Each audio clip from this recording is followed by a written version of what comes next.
When you hear the name Chanel, what comes to mind? Is it the logo, the perfume?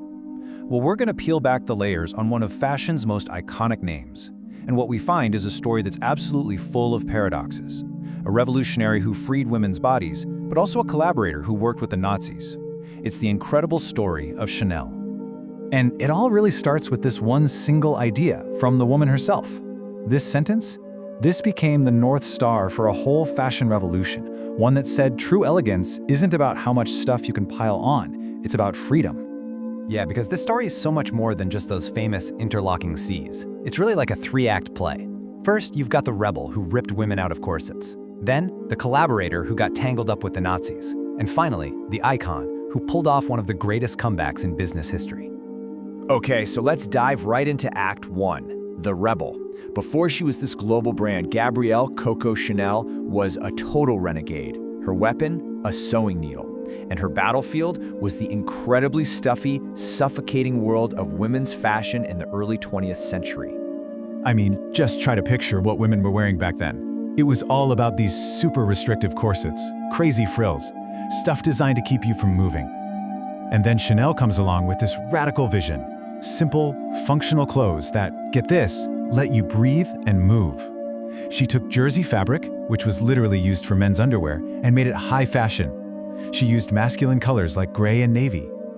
This wasn't just a new look, it was basically a declaration of independence for women. So she basically created a whole new uniform for this new modern woman. We're talking flannel blazers, sailor blouses, these long, comfy sweaters.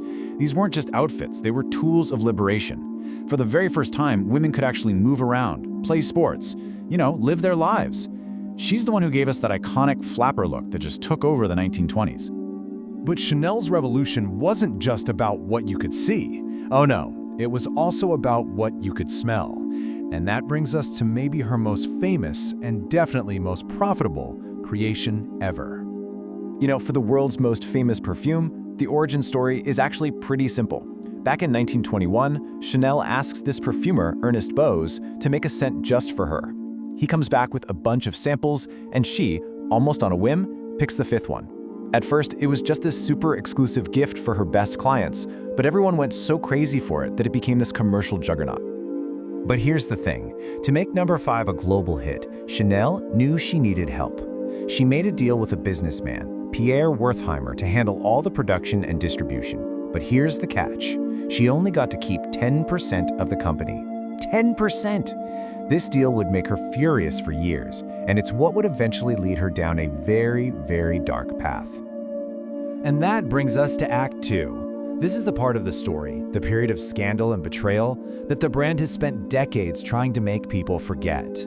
So, World War II descends on Europe. Chanel shuts down her fashion house, but does she lay low? Nope.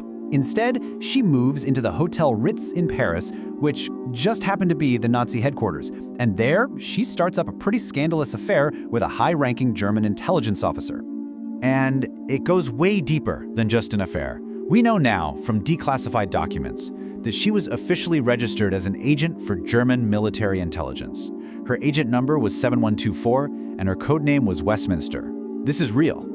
I mean, look at this timeline. In 1941, she actually tried to use the Nazis' horrible Aryanization laws to steal the entire perfume company from her Jewish partners, the Wertheimers. Just unbelievable. She failed, thank goodness.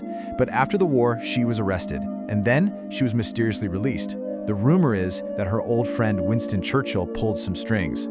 To escape it all, she just fled to Switzerland and stayed there in exile for almost a decade. Which, believe it or not, sets the stage for our third and final act, one of the most unlikely comebacks you'll ever hear about.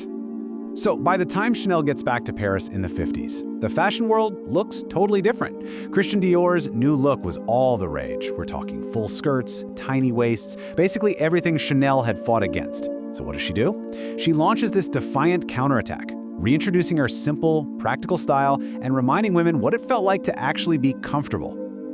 At first, the critics absolutely hated it. They called her designs old and dated. So you have to wonder, right? In a world that was just desperate for glamour after the war, had everyone just moved on from Coco Chanel? Well, the answer was a huge no. Her comeback was built on 3 items that became absolute legends: The Chanel suit, of course. The 2.55 handbag, which was revolutionary because that shoulder strap meant women could be hands-free.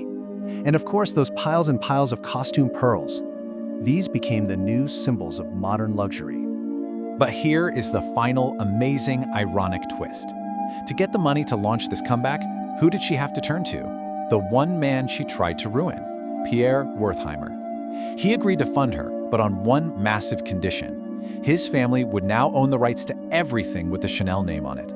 It was the ultimate checkmate, and it's why the Wertheimer family still owns Chanel today. Now, after Chanel died in 1971, the brand kind of drifted for a while. It was still respected for sure, but it was losing its cool factor.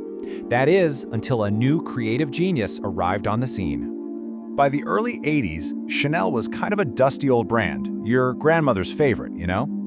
The Wertheimers knew they needed a shock to the system. So, in 1983, they hired this larger-than-life German designer, Karl Lagerfeld, and they basically gave him one job: make Chanel cool again.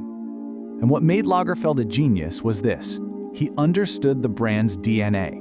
He kept all the signature stuff, the tweed, the gold chains, the pearls, but he remixed it all for a totally new generation. He made it edgier, sexier, and way, way more profitable than it had ever been. With Lagerfeld at the helm, Chanel's growth just exploded. Before he got there, there were just a handful of stores. By the end of the 80s, there were over 40.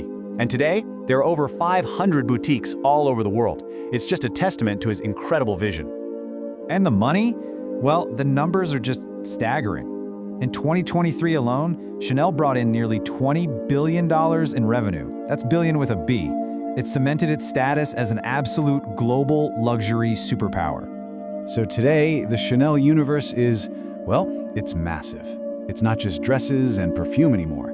We're talking high fashion, makeup, fine jewelry, watches, eyewear. They even own wineries. It's not just a brand, it's a complete luxury lifestyle. So where does that leave us? What is the legacy of Chanel? Is it the rebel who changed how women dress forever?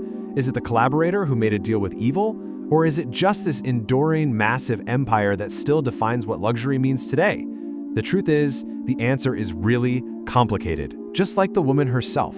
And honestly, that's what makes this story of Chanel so fascinating.